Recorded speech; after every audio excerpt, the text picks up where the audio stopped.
to N5D Radio's Cosmic Awakening Show, where we are serving this galaxy and beyond. My name is Michelle Walling, and I'm a holistic life coach, radio show host, webmaster, and writer. My purpose here on Earth is to reach as many people as possible with a database of articles, videos, and radio shows that will help aid you in your spiritual awakening. At the Cosmic Awakening Show, we encourage you to question everything. Special thanks to Greg Prescott of N5D for sponsoring this show. And you can check out all of my work at cosmicstarseeds.com, which is a database of my information. And you can also find out more about booking a session with me on my website, michellewalling.com. HowToExitTheMatrix.com is a website I created to uncover the true nature of our reality. WooMedia.com is a no-holds-barred platform for everything paranormal, supernatural, and metaphysical. I'm also the creator of the StarChildren.net, which is a database of articles and videos that support star children and their parents. All of these links can be found in the info section of the YouTube video below. We have some special announcements tonight. We have 3 conferences I want to talk about that are coming up. The first is N5D's Lifting the Cosmic Veil Conference in Seattle, Washington, March 18th of 2017. And my 2 guests tonight are actually speakers at that conference. And you can check out more about that conference on n5devents.com. And then the next weekend, I'll be in Austin, Texas for the 5D and Beyond Crystal Workshop and Conference. And we hope that you'll join us there. And finally, I have a conference in London, England, May 28th. And this is called the N5D Starseed Reunion. So I'd like to send a call out to all starseeds and let you know that we're here for you and we'd like to see you in person. And tonight, my guests are Kiwoni and Kelly Lapsaritis, and they are Sasquatch specialists. And what I'd like to do is give a little introduction to both, and then I'm going to bring them on. Kelly is a writer, editor, and publicist for Comanche Spirit Publishing, along with Kiwoni. And in August of 2016, she designed and published the Sasquatch Message to Humanity, Conversations with Elder Camuth, as authored and transcribed by Sunbow. Kelly is a supernaturalist for souls of multiple dimensions and levels of consciousness. She's a lifelong experiencer of the paranormal, including extraterrestrials, Sasquatch people, angels, and ascended masters, spirits, and other interdimensional beings. Kelly, like the Sasquatch people, is a light worker who practices the ways of Native American spirituality, traditions, and medicines. And her guides teach her many of the ancient ways like shamanism, meditation, and intention to achieve spiritual harmony, balance, and love. Kelly is also an autism acceptance advocate and shares the knowledge, techniques, and health information that she has discovered through her own research and also through foresight given to her through her own awesome autistic son. She has a passion for nature, animals, and the environment and seeks to bring out the beauty and love in all things while doing what is best for the highest good of all concerned. Kiwoni is a holistic health consultant, master herbalist, and master dowser with a background in anthropology, psychology, conservation, and holistic health.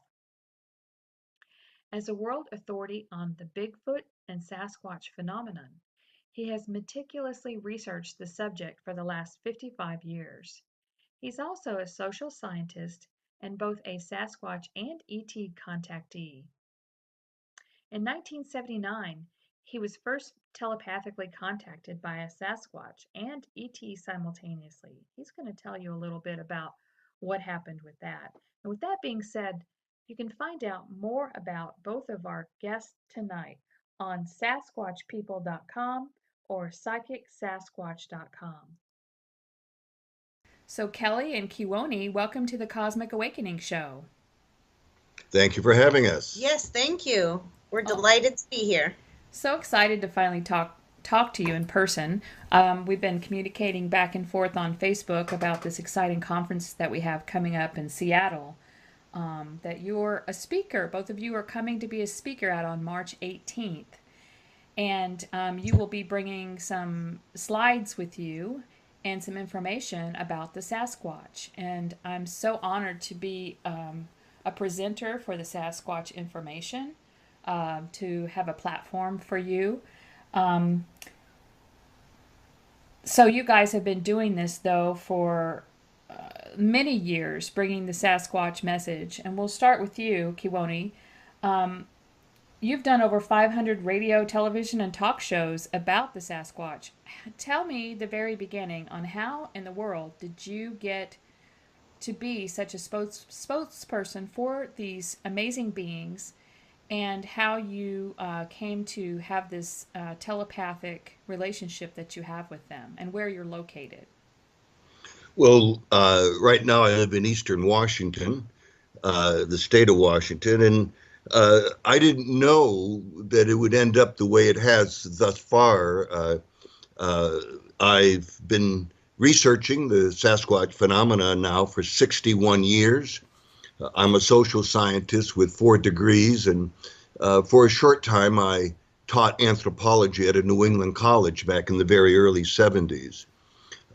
I've traveled all over the world, including the Himalayas, to investigate the Yeti back in 1968. But the thing is that I never carried a gun, never, I always believed they were a type of people. And that's what I carried with me, not realizing that I was unwittingly, on an unconscious level, that I was telepathing or projecting this attitude of kindness and respect to them early on. And so when I was living in Wisconsin, there I was had these experiences with both the Sasquatch and an ET. This was in September of 1979, 38 years ago. And I wasn't afraid. It just shocked me. I didn't expect anything like this. And it's changed my life. At the time, I was an administrator and assistant director of a urban First Nations agency, urban agency. I was working part-time as a hypnotherapist and had been lecturing at the Medical College of Wisconsin. So I was totally ill-prepared for all this psychic stuff. But now the paranormal has become very normal because I've experienced them well over 1,000 times in the last 38 years. Plus, during that time, I have documented 397 people, 397 people, percipients that have experienced mental telepathy with the psychic Sasquatch.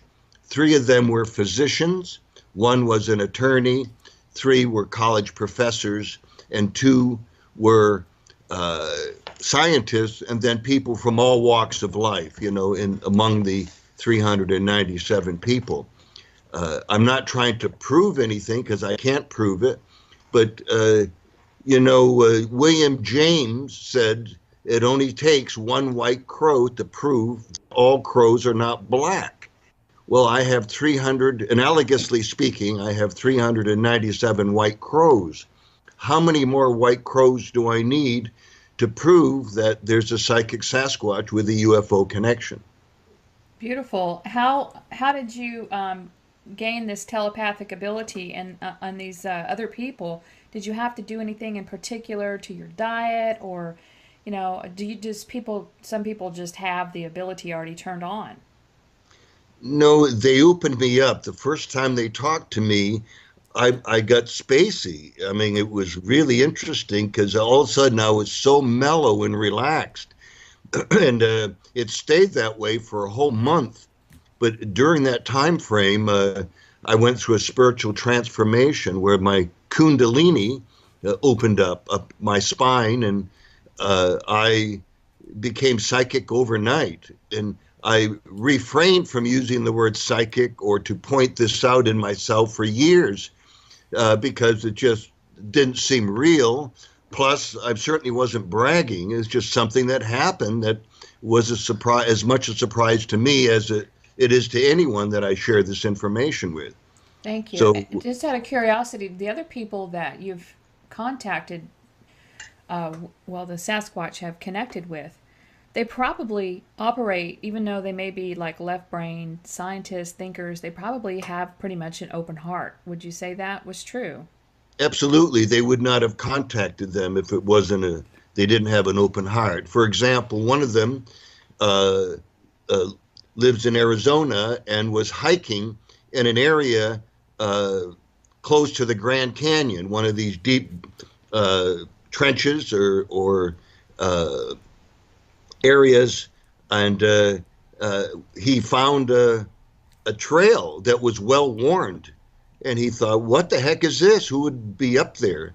And he followed the trail up, and it led way up where people wouldn't go. All of a sudden, there was a cave where you could walk into it. And when he walked into it, at the other end of the cave, against the wall, was a 7 to 7.5 foot Sasquatch. And as soon as he walked into the cave, uh, the Sasquatch telepathed to the physician and said, uh, "You don't have a gun, do you? You're not going to shoot me, are you?" That's the In first thing English he or thought in a of. thought? Was it kind Yep. of like you were hearing him speak, or was it kind of like you felt like that's what he was feeling to you? No, these were verbal. See, there's three kinds of telepathy. There's verbal telepathy, there's visual telepathy, and there's feeling telepathy, Mm-hmm. clairsentience. Beautiful. So at times I've experienced all three at once. If a person's fully open, they'd experience all three. I So, just have so many questions like how do they know English? well, I feel this is just my theory, but because I've experienced telepathy so frequently, uh, that I feel very strongly that uh, it becomes transliterated through feeling Mm-hmm. into English. Now, you may say, well, what gives me that idea?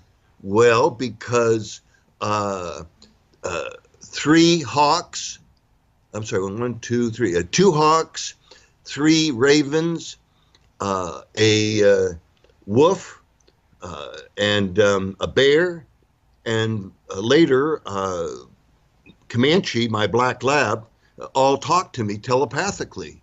Well, wait a minute, how do they know English? Oh, also a snake talked to me. So where did he learn English? So it must be transliterated. This must be a universal kind of thing.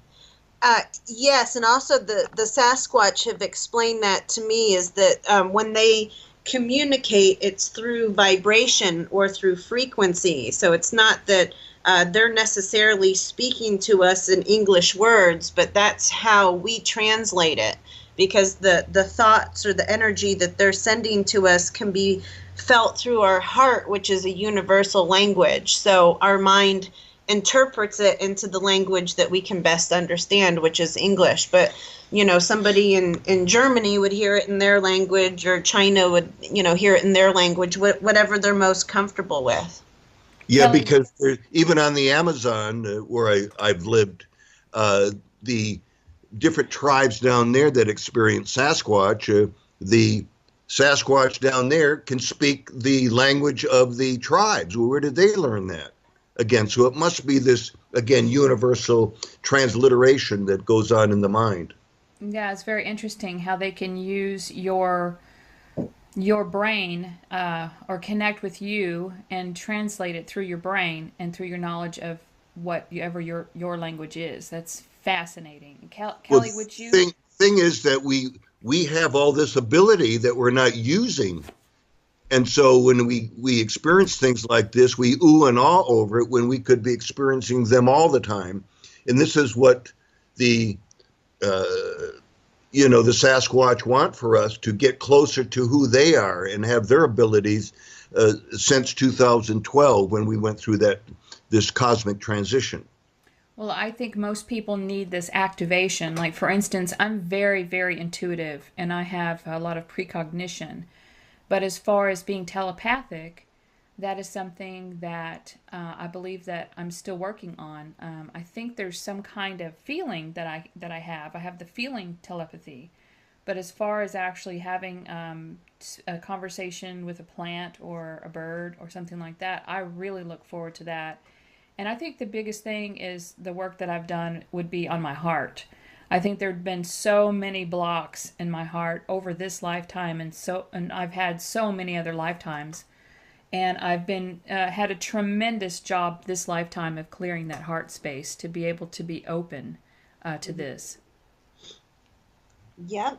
And that's why you're here too. So Kelly, these are multidimensional beings. What if you had to put this linear human perception on what dimension that they're in? What would that be? I guess if I had to categorize them to a specific dimension, I would say that they exist more in the fifth dimension than anything. That's where they've kind of explained their existence to me. And that's more of a level. It's rather than being a place, it's more of a space, a level of consciousness that you're at. Exactly. A And so, frequency. right. And so they have access to all of these different dimensions and all of these different frequencies, and they can choose to be here more on Earth in this vibration because they really love the density and the feel of Mother Earth and of nature, and they love to touch trees and grass and stones and all of that. That's major reason why they're here on Earth is because they really find a lot of pleasure with it as well. But also the more spiritually evolved ones, they have access to all of the different dimensions, and they have, advanced abilities that we don't have. So they're able to shape shift, or they're able to, travel in and out of dimensions either through their own will, or they could also use portals. There's several different scenarios for several different beings and tribes and levels of consciousness within those beings. So it's pretty variable, but for the most part, I would say that their consciousness resides in the fifth dimension. Beautiful. How did you and Kiwani meet, Kelly? That was through the Sasquatch as well. Really, it's quite a story. So I'll try to give you the condensed version here. But I was having my own awakening, a spiritual awakening, and I was having some paranormal type experiences that I was trying to put into perspective. I was always really sensitive to spirits, and I had an awareness that there were beings around me, but I'm trying to better understand this. And then I had a few encounters in the forest that I knew were Sasquatch. I just knew it was them, although I hadn't really had the telepathy at that point, other than feeling telepathy. And so as I was trying to put all that into perspective, I met somebody on Facebook who said, hey, you should really check out this guy's books. I think it's, what you're looking for, the answers that you're looking for. And so I looked him up online. It's funny, actually, I wrote down Kiwani's name on a piece of paper so that I could look it up later. And it was probably about 2 weeks before I finally looked him up on the internet, but that piece of paper followed me everywhere. It was in my purse, it was on my dresser, it was in the bathroom, on the kitchen table. It's like I don't know how it got moved around so much, but in hindsight now I do know. So I finally came to the conclusion that, okay, somebody's trying to say something, or there's a reason this keeps popping up. So I looked him up. I was fascinated with this truth, and I knew it was truth immediately. It wasn't one of those, oh, that's an interesting theory kind of thing. I just knew in my heart immediately that this was truth and that I was a part of this somehow.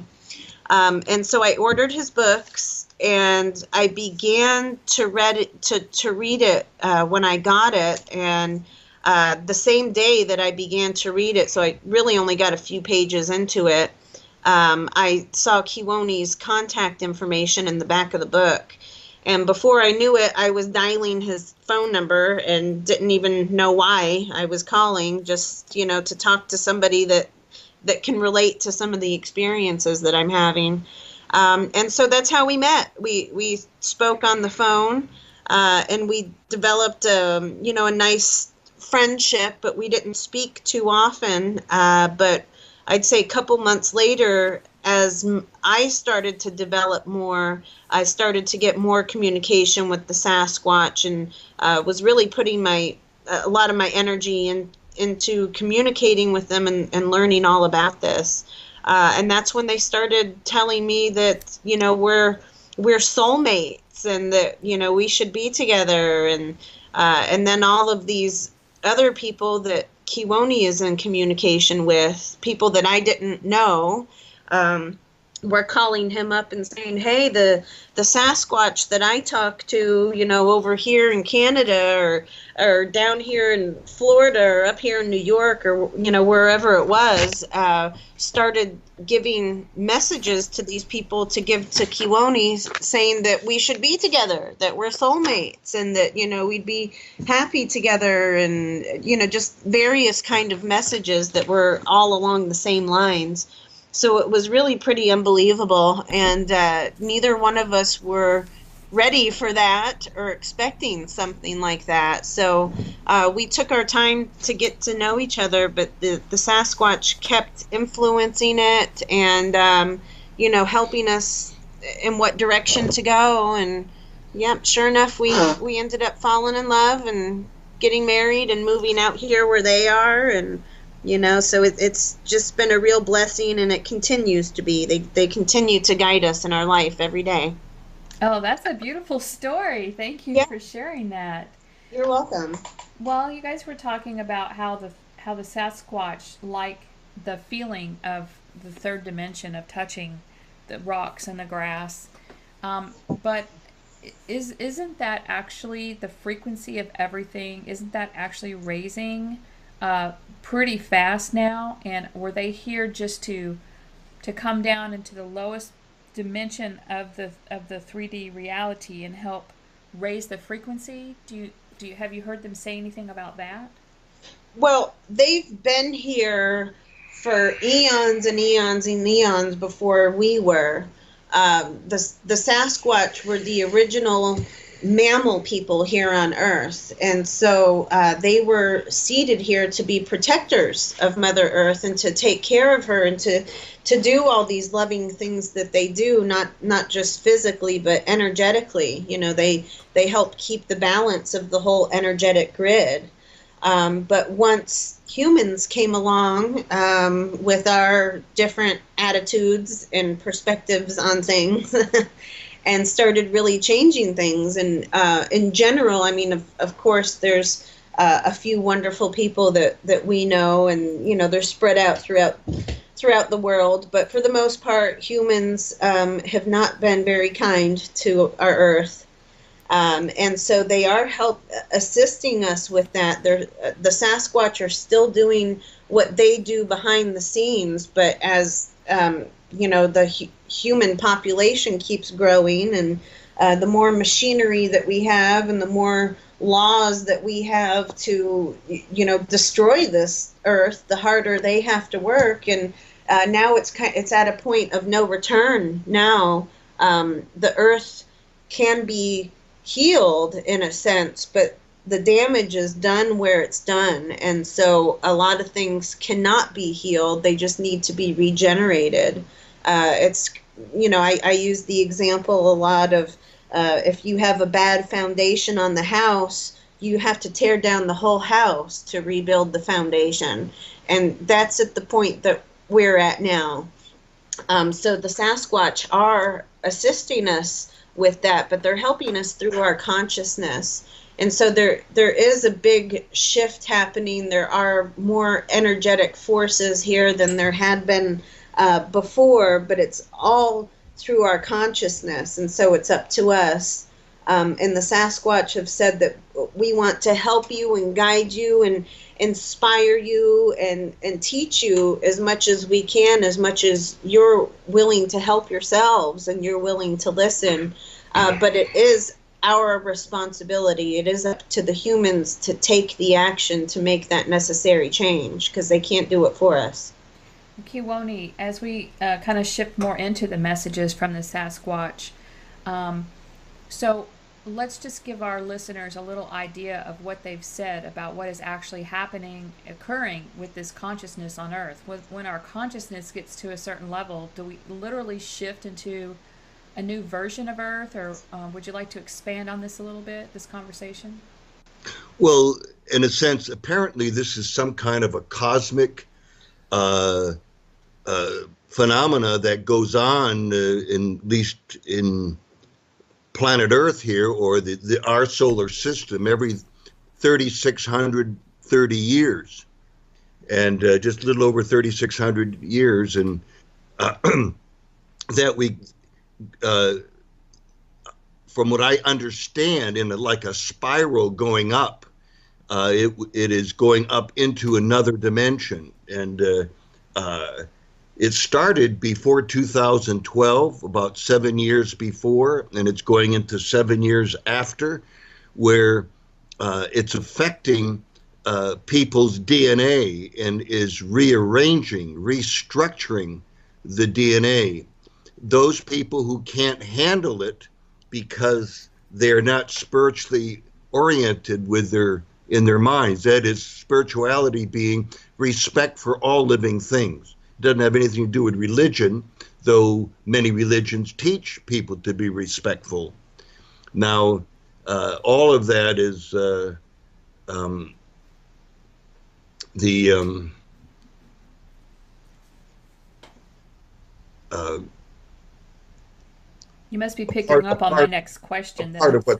what's going on in terms of the solar system and how it evolves. And those people who are not mentally aligned cannot handle the physical structure of it all. That's part of the main thing, and uh, they we can raise our spiritual vibrations because that's what it's based on, uh, through meditation, through prayer, uh, through positive thinking, through empathy, and to reach out to others, to be more compassionate. Uh, if you focus on love, unconditional love, and compassion and empathy all around you, you would be raising your spiritual vibrations. They've even done tests and studies that every time a homeless person is begging for money, when you give him money, his spiritual vibration raises. But they've also noticed the person giving the money also has a very large spiritual raise of their vibrations. So this is more important than people realize. So hurting people is the wrong way to go, and people should be thinking about how they could help their neighbor or a friend down the street, or a stranger. And these are more important to do and to understand because it's affecting all of us on a soul level. Well, I want to just jump into a quick side step here. There's a lot of people that are actually being controlled through frequencies, through some other malevolent extraterrestrials who are siphoning energy from people. Maybe they have some implants. This is a topic that I work on quite frequently on my shows. Um, but if you raise your vibration, it seems that those types of technologies or implants that they've used to try to keep us from shifting our consciousness, that these don't work because they're kind of like a frequency that is way lower than, say, the heart frequency or the fifth dimensional frequency. But what do you guys do to? I know you live out in the rural area, and that really helps to be out in nature. But what else do you guys do to help? I don't know. How do you get protection from these? I'm just going to call them malevolent extraterrestrials, but they're greys and reptilians that are connecting to most people, I guess I would say a lot of people in big cities, Hmm. to keep their vibrational level low, including through the television, GMOs.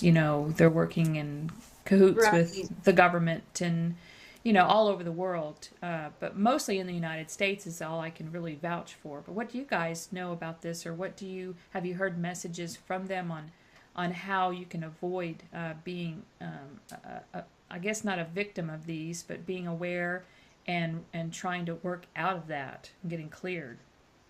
Yes. Well, there certainly are a lot of different environmental factors that contribute to, keeping us in a lower vibration. It's in our food, our water, the air, through the television, and, nowadays with Wi-Fi and all this technology, we're bombarded with all these EMF, radiation and all of these things. So there's several different things that we can do to try to stay healthy and balanced and protected with that. And it's really so much that it would be hard to discuss it all because there's so many different aspects in life.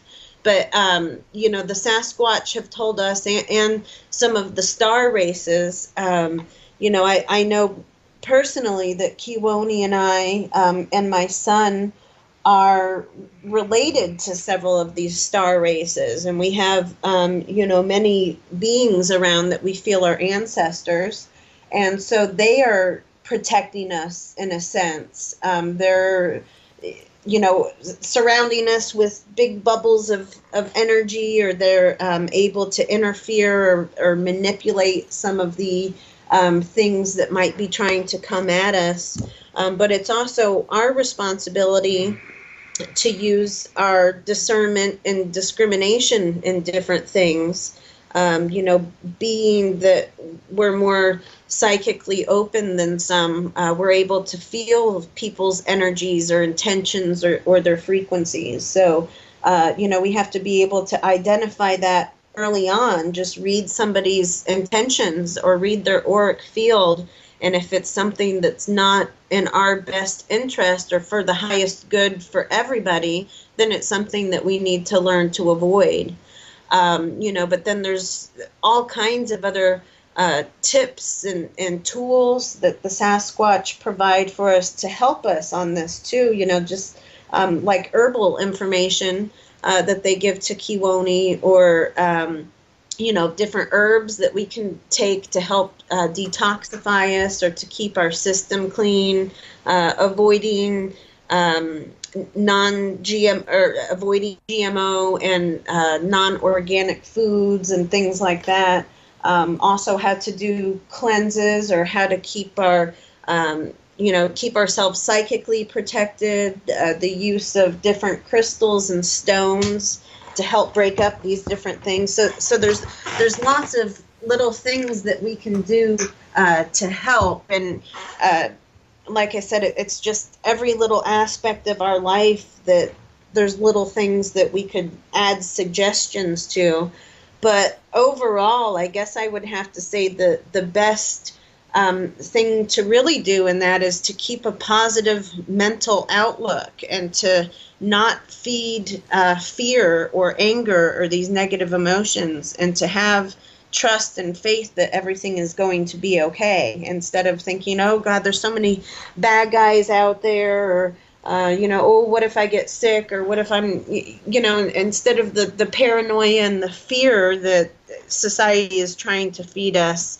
The real trick is in training our hearts and our minds to look at things differently, to be grateful and loving and non-judgmental and respectful to everybody else. It's those non-physical things that are the most important to our own spiritual health and protection. I agree with that. There's a lot of people that really are trying to just get by and perhaps can't buy the GMOs and can't, do this or do that. And, a lot of people that contact me, that's the first thing we go over is, the whole picture, the diet, and their mental thinking, and the programs that they have running in their minds. So in a way, it's kind of like a mind game, you know, Yes. to control your thoughts and to realize which thoughts are not your thoughts, which thoughts are being programmed into you. And I think the herbal thing is really cool. Is there a place on your website or anywhere that you? I know you're both herbalists, where you have this information or a book that you have on this information yet on the herbal part?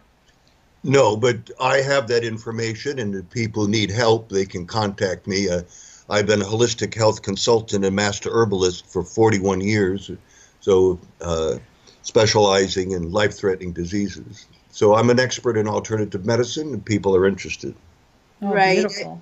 I've learned so much from him and, from my own research and study and, just kind of trial and error. But he's definitely the expert on that. And, that's what Kiwani here has made his living at for so long. So, but the way that he works, it's really a person to person and situation to situation type basis. So, that's why we just encourage anybody that's interested just to call and talk with him personally, because everybody's situation is different. It's so true. Yeah, Everyone has different body types, and some people need a little bit of meat. Some people don't need any meat at all. There's so many broad things that have been put out that people get so overwhelmed when they read so many different things on what they need to be doing. And, like you said, there's a lot of basic things that you can just try, but you really have to talk to your body and you have to test things out and see how they feel and use your intuition. And basically, your body will tell you what it needs. So that's really cool to be. A lot of people are having some issues though with being able to do that because they still have that their kundalini has not been raised or they haven't had Sasquatch contact or extraterrestrial contact to where they do have that opened up, and there's a lot of people right now grasping for that. right. Sometimes you think, I mean, if you're, you guys have been open for a while, but there's people that really grasp for that, and sometimes I wonder if because they're so desperate for that, if that's keeping them from being opened. It could be, and it could just be that it's not quite, their time to learn and understand that too, because it's a whole evolutionary process, Well, can they so call on the Sasquatch for help with that? yeah, they sure can, but there's no, guarantees with things. They want to help people, but people have to be willing to help themselves. And a lot of times people aren't, but the Sasquatch say that yes, just all you have to do is ask. Call upon us and ask, and if for the best intentions and for the highest good of things. And some people, no matter what they're told or how they feel like they want to make improvements, they're not willing to do something. Just an example is that, oh God, I have lung cancer and it came back, but I'm not willing to stop smoking cigarettes, and it's like, well, the Sasquatch can't help you unless you help yourself, kind of thing. Mm-hmm. And so that's just a scenario, but a lot of times there's karma involved, and it's a lesson that somebody needs to learn for themselves.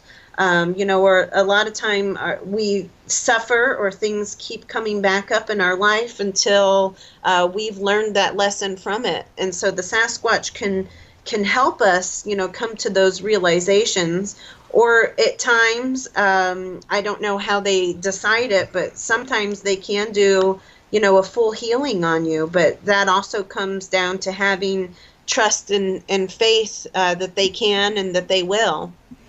Now, and of course, they're going to be in a wooded area and more out of the city, but they are literally located all over the world. How would someone go about finding, this connection with the Sasquatch? Can you do it from your own home, or would it be better to be out in nature, or Well, gen- for general purposes, what would you say for well, people? generally people start out in the forest, and if they make a good connection there, then often they follow them home and can appear in their bedroom or in the kitchen or anywhere while they're in the house, and this is what happens. And uh, so, but they find you more than you find them. If you're not ready, then you haven't found them. So if you're ready, then they'll find you. That's the way it seems to work. Yeah. Okay. And being in the forest is a good way to connect. It's kind of their preference in the beginning anyway, is as you're wanting to get to know them, because that shows them that you respect and honor them enough to go out to their spot and to disconnect yourself from your reality and to go visit them. But it's also what's in your heart. A lot of people go out to the forest and they're looking around in fear. Or, oh, what if there's a wild animal? Or, oh God, what if I really do see a Sasquatch? What's going to happen? So they, until they really approach it with unconditional love and without that fear, that's the best way to do it. But showing up in the woods is a good, respectful way to let them know that you're serious about wanting to make a connection. But once you're connected, it's really a soul and heart connection. So you can speak with them or connect with them anytime that you want to, just by going within. Mm-hmm. Yeah, it's that first connection that I think everyone that's interested in the Sasquatch are really looking for. And I imagine that you could probably just meditate on a picture of a Sasquatch and eventually have that connection wherever they are. But it would probably be better to be out in the forest in nature, because that actually raises your vibration to a frequency where they can actually find you or see you. Because if you're such a low vibration that they can't possibly even see you, you've got to Right. raise your vibration up to their frequency where they can connect with you that way first and find you in this matrix. Exactly. Yeah, what's important to be on their turf. That's Mm-hmm. Cool.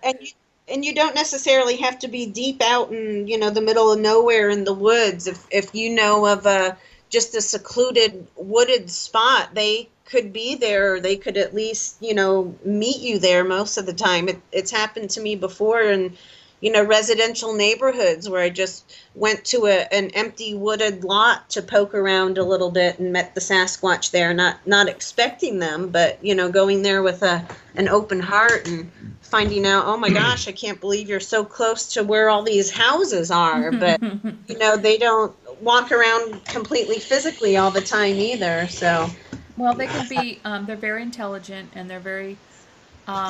They they're elusive in that they need. If they want to be physical, they can. If they sense and feel that someone is in fear or hunting them or anything, they can just disappear or right. shapeshift into something else.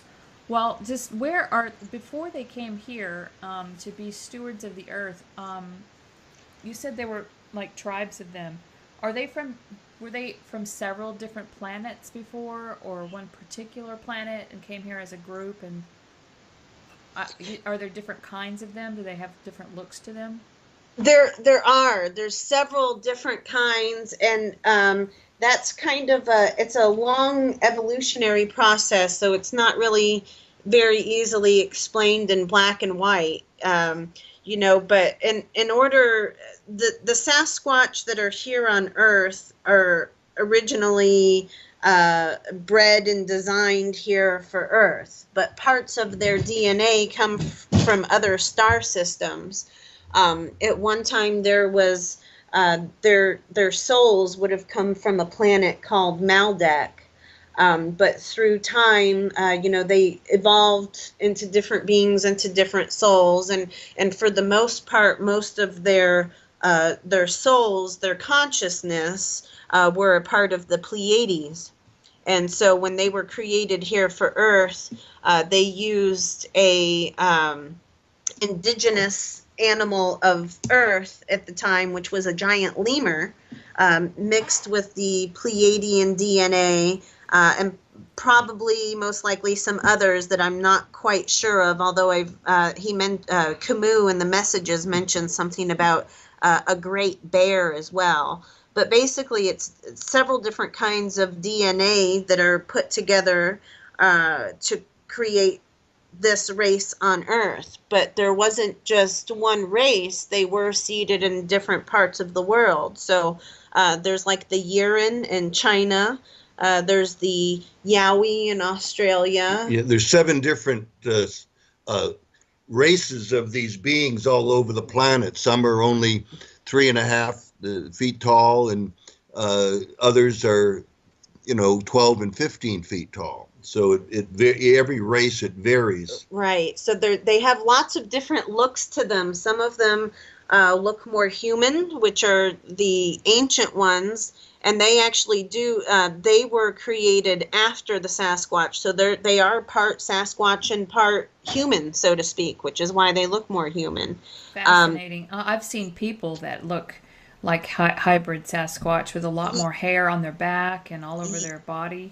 Yes, exactly. And some have more primate looks to them. Some have like dog faces or baboon faces. They say dog faces, but they're actually more like baboons. And the lemur faces, so there's all different kinds of races, body sizes, shapes, hair types, you name it. But they all are a part of the original mammal race, a part of what we would call the forest people. Wonderful. Well, I know we're going to talk about this a lot more at the conference with some pictures and things, but tell our listeners right now the main message that you would like to share from all these years from the Sasquatch as to what people really need to know right now. I know we've talked about raising our consciousness and things that we can do to raise our vibration. Is there anything else really that seems to be like an urgent message? Well, they want people to find out who they are. Why are they here spiritually? This is extremely important because some people think it's to get 2 cars in the garage, a motorcycle, and a boat, and a big house. That's what life's about. Well, it's not. Those are just very unimportant things that we raise to great importance. So if you take away all those material things, then who is the person? What have they got? So they want us to find out our true purpose here. They want us to be more human from the standpoint of being more compassionate, more empathetic, and more caring as human beings, which is not happening in the world. So this is pretty much, what they have said and so on, to sum that up. But also like to say that there's so much information on my websites, which is www.psychicsasquatch.com. And also the second website is sasquatchpeople.com. There's a lot of information there that'll help people to put a lot of this in perspective. And it advertises my 2 books. And the latest book also, which is The Sasquatch Message to Humanity by Sunbow. Yes. And both of the Sasquatch Message to Humanity, both parts, there's a part 1 that was 50 chapters and a part 2 that's 12 chapters, which are much longer chapters, but they're both available on both of our websites to read for free.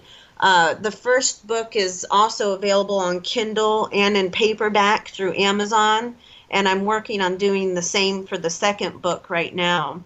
But if there's time, there is an excerpt from one of these messages from Camus that I feel would really answer that last question perfectly. It's a very spiritually minded answer to, what they expect of us, basically. Absolutely. We do have time, and I will put those 2 links at the bottom of this YouTube video. And so Camus tell us a little bit about Camus, and then I would really like to hear this message. Okay.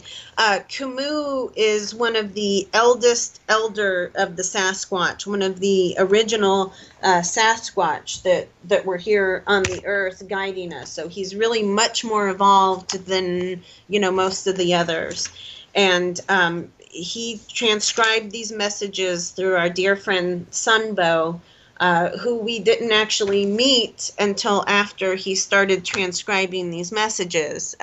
He's been on a lifelong spiritual quest and has been connected with the Sasquatch for quite a few years. but it was just in 2015 that he really started getting these direct telepathic communications with them that they asked him to start writing down.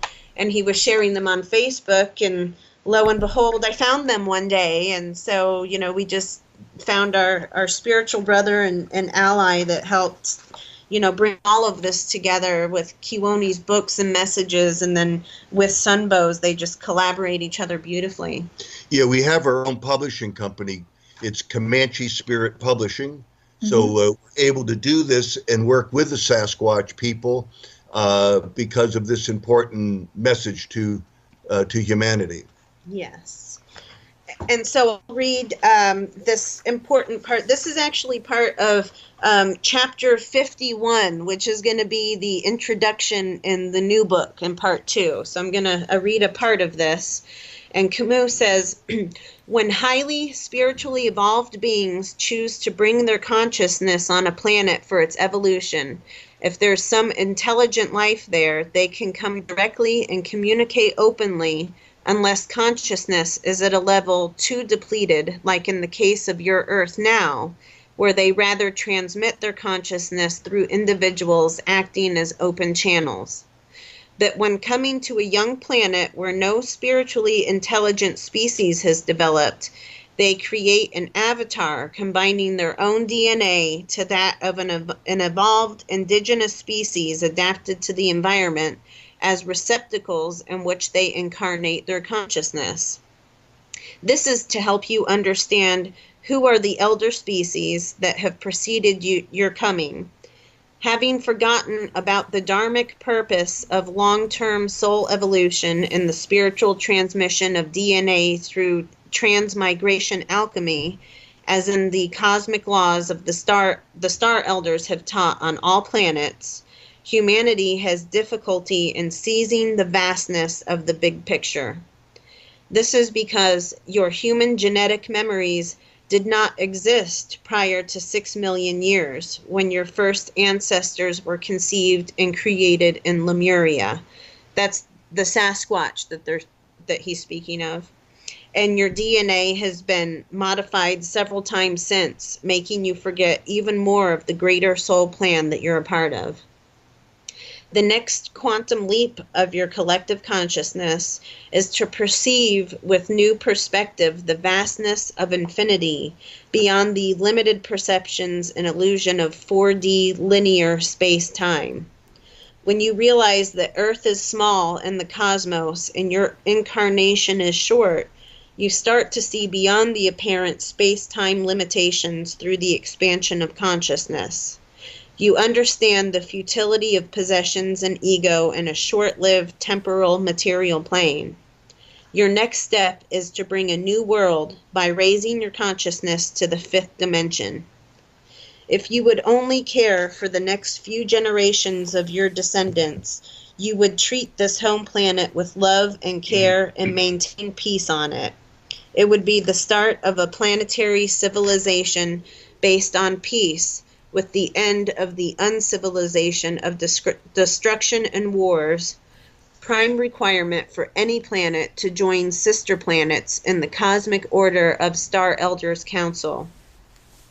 If you would honor the millions of years of evolution of your ancestors and souls, you would remember the purpose of your spiritual mission for being caretakers on this home planet. You would know your connection to the earth and the stars and live in peace with all life. When your collective consciousness reaches the simple level of cosmic understanding, you'll become mature enough as a species to be readmitted within the Council of Star Elders. Those who seek the truth end up finding it, because it is inscribed in your genetic star seed and in your soul memories. So it resonates within the fibers of your higher consciousness. As the truth emerges in this age of communication and cosmic disclosure, so does collective consciousness. It takes a few light carriers to open the path for many, as light is transmitted. So that's just a part of it. There's much, much more to share, but I thought that was a good, kind of summed up part of the message, basically just letting us know that it is up to us and our soul evolution and our collective consciousness to advance. That's beautiful. Have they said anything about what happens to the people that don't choose to increase their consciousness? Many people have said that perhaps they will go out of body and have experiences on other 3D planets where they can have more chances to increase their consciousness and eventually get there whenever they get there. Yes, it's hard to say because they've told me that it's really all a matter of perception and whatever reality that you choose to be a part of. There's so many different probability realities that they literally all exist on other dimensional planes because space and time are not linear. So all of these probability realities that people say, oh, maybe an asteroid will destroy the Earth, or maybe there'll be earthquakes, or, all these things everywhere. All of those are probability realities that will happen on some other dimensional plane. But it's wherever you choose your consciousness to be at is what you're going to experience. So some of the more enlightened, advanced souls that are really working now to be in service to others and to walk and to share this truth, the way it's been explained to me is that we are going to transition to a higher consciousness, a higher dimension, which is going to appear like a new earth. I don't know if that means that it's going to replace the current Earth that we're on.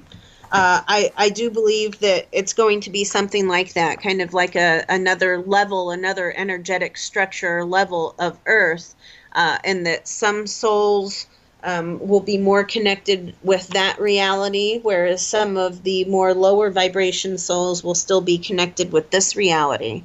And so we're all going to have completely different experiences. We could be in the same room together and see our experiences as completely different. That is so mind blowing, and I completely agree with you.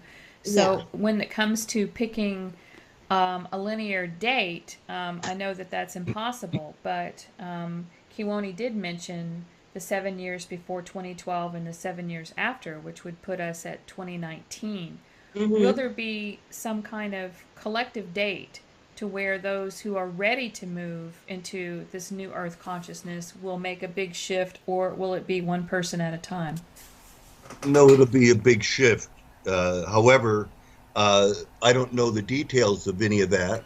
They're not saying to anyone how exactly that's going to happen.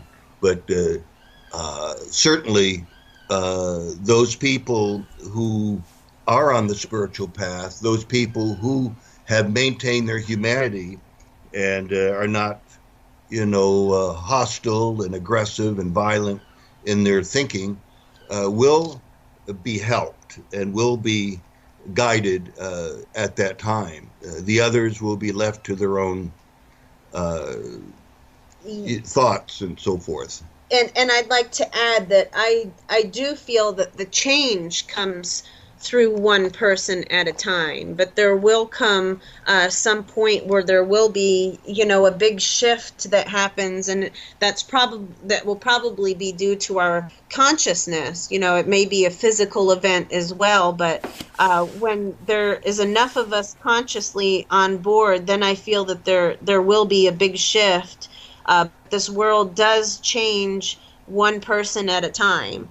It's up to each and every one of us to change ourselves. And one of my very favorite things to say, which is truth and puts it into perspective, is that when we change ourselves, the world around us changes. But if you try to change the whole world, the world would turn around and destroy you, basically. It's too big for one person to take on. So Yeah. A lot of we, us starseeds tend to hold a lot of that weight of responsibility on our shoulders to yeah, not to change other people, but to put the information out there for them as they seek and do their own work. And a lot of people want to know right now, what is it that I can be doing to help? And it's the same thing I say over and over again, is to work on yourself and learn how to love yourself Yep. and raise your own vibration and consciousness, because literally, like you said, it's like magic. It's like your reality begins to change, doors begin to open, you begin to meet different people.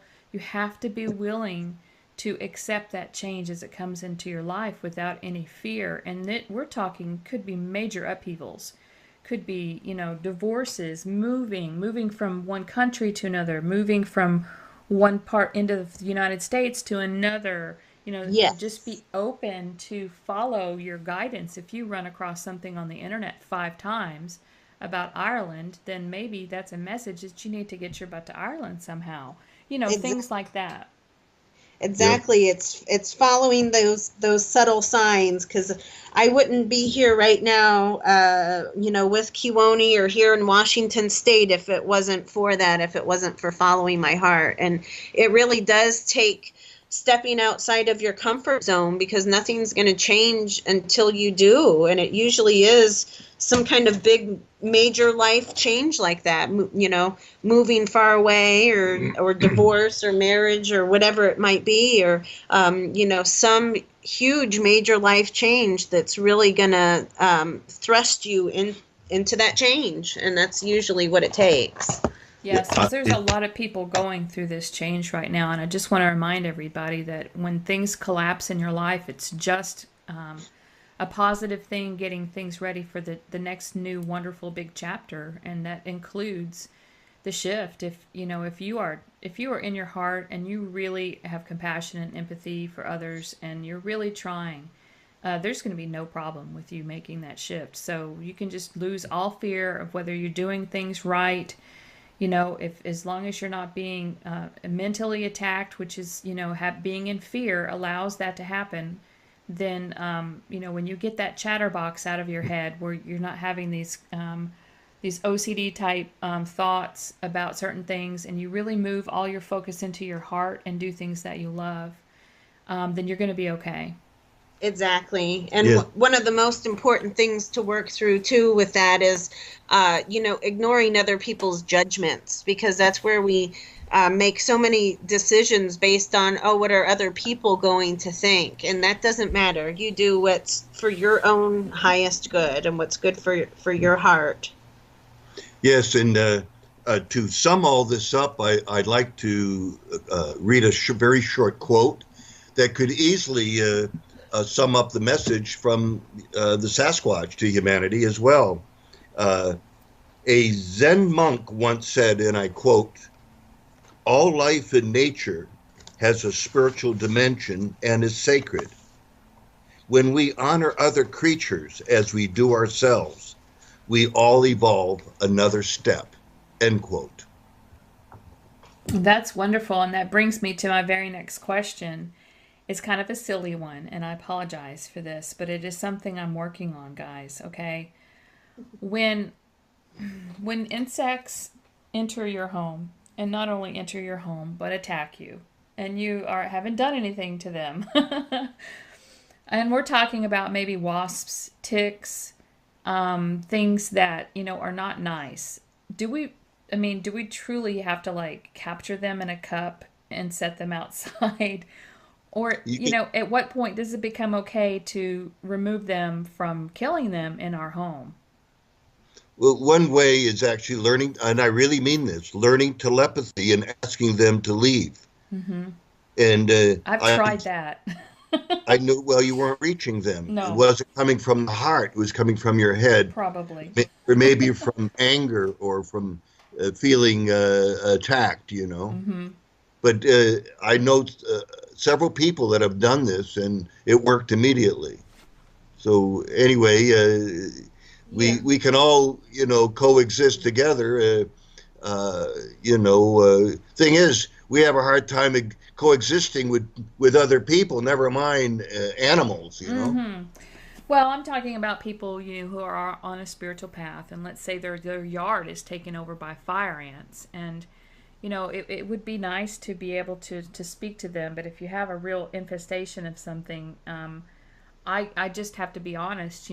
Sometimes you have to take care of that if you haven't, kept up with it and it gets out of control. I just thank the ants for the lesson of the feeling that I get when I have to kill them, or apologize and ask for forgiveness. I mean, does that just seem like ridiculous? But No, not at all, because that's something that I think about, and I don't want to say struggle with a lot, but I mean, as often as I can capture and release something, I always do. But there's at times like, yeah, if there's an infant, yeah, can't say that, infestation, then there's, you don't really have much of a choice. It's if it's going to be affecting your well-being and your food and your health and everything like that, you have to do what you have to do. But I personally, what I do if I feel like I need to kill a little critter or creature is I tell them, just through telepathy or sometimes out loud, that and I'm sorry I have to do this for whatever reason.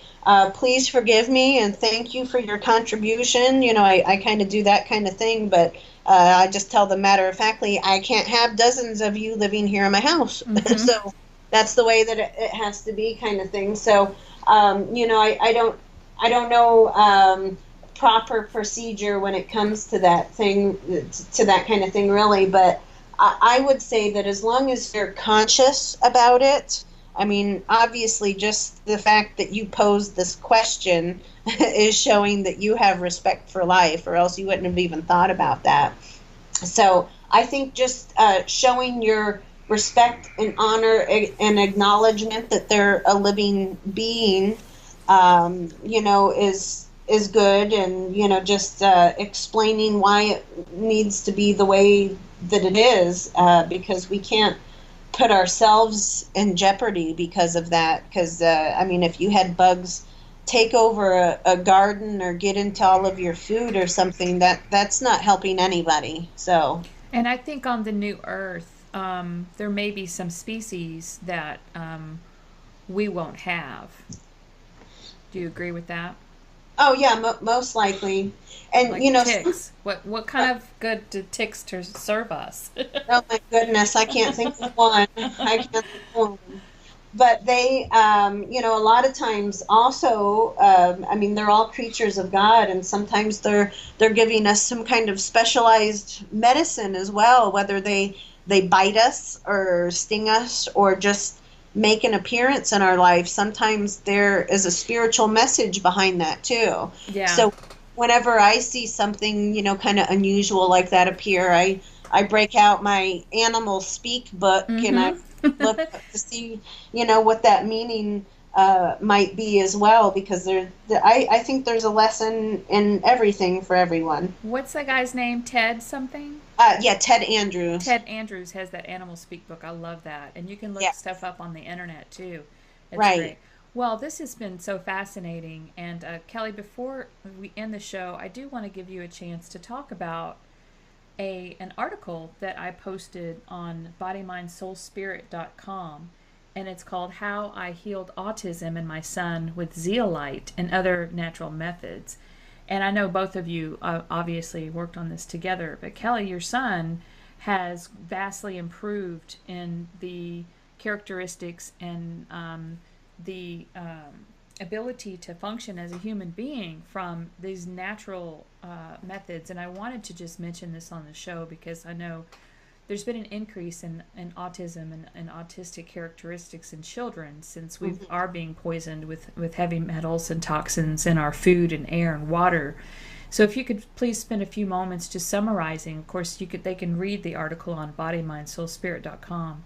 Tell us a little bit about your experience on what a difference it's made in your life to use these healing methods that are not really told to us by, big pharma and the medical industry. Yeah, sure thing. Well, Kiwoni is the one that suggested that we start using liquid mineral zeolite for my son.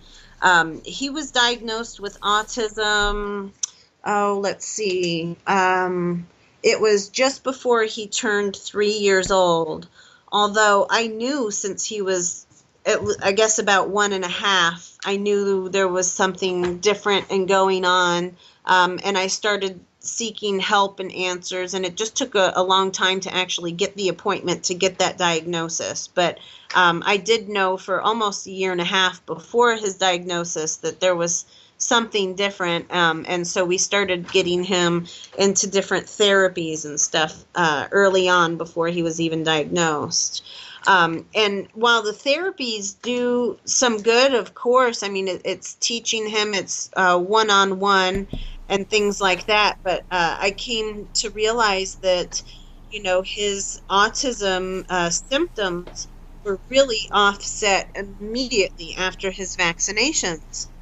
And, it's not necessarily the case with everybody. I don't want to say vaccinations cause autism, but I'm sure that they do contribute quite a bit. Absolutely. And so I started, looking at different natural products. Of course, the doctors are like, oh, well, let's give him Ritalin so that you can handle him easier. And I was like, absolutely not. I'm not putting him on any kind of, medication. I don't know what this is going to do to him, but it's not, it's not that he's a burden on me. I want him to be well, not turn into a zombie, So Kiwoni told me about the liquid mineral zeolite, and we started giving that to him. It's outlined in that article how I began the doses, but it's something that you'd actually, I give the recommendation of the woman at the company, Touch Tone Essentials, to speak with. And so you'd want to, anybody that's wanting to order that product would be best to speak with her, about the body size and weight and what's recommended to start off with the drops and everything. But it's basically, zeolite is a natural mineral which detoxifies, and it helps pull out toxins and impurities from the body and from the brain. A lot of detoxes don't go to the brain, but the zeolite does, and that's a big cause of the autism, or something that's at least common amongst people that do, is that their body is just full of toxins, and especially in the brain, because that's what's affecting you neurologically. Yeah, any mercury, any chemical, all that stuff's artificial. It doesn't belong in the body, and so zeolite can pull out chemicals, as well as radiation, as well as heavy metal. Yes. So this is extremely important. It's like sand in your gas tank. Your car isn't going to run well, or maybe not at all. But if you putting in a new carburetor isn't going to help, because you still have sand in your gas tank. So in a way, zeolite pulls out the sand in your gas tank kind of thing, so it can run, the body can run better. Right. And it's beneficial for everybody. I mean, I started using it for my son, but I use it for myself as well, because we're all full of heavy metals and toxins from our environment. So it's great for anybody to use, but especially with people that have been diagnosed with autism or a different kind of developmental disabilities. They do especially have a high number of heavy metals in their brain or in their bodies, as well as they usually have several gut problems as well. And so those are some other products that I've been helping him use, as some different fermented greens and things with different strains of acidophilus. He gets whole food vitamin and minerals, and trace minerals, and anything that his body is deficient in from things that are no longer in our environment.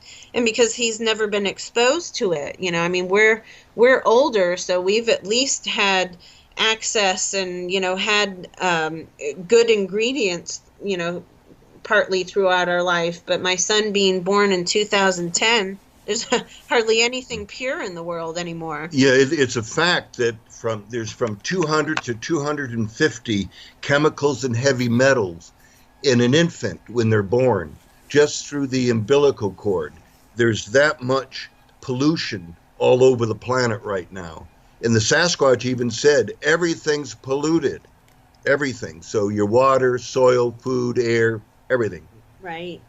And so, so all of these things have vastly helped. But once we really started seeing the effects of the zeolite and giving him these different natural supplements, it's incredible. And he continues to grow and advance every week, speaking more, sharing his emotions and feelings, and just a lot of different skills that he didn't have before. But it's mainly, more than anything, I can see a mental clarity, because you could talk to him and he wouldn't look at you or acknowledge that he understood or even heard anything. And now he really listens, and he really talks to us. So it just makes such a huge difference in just being able to communicate.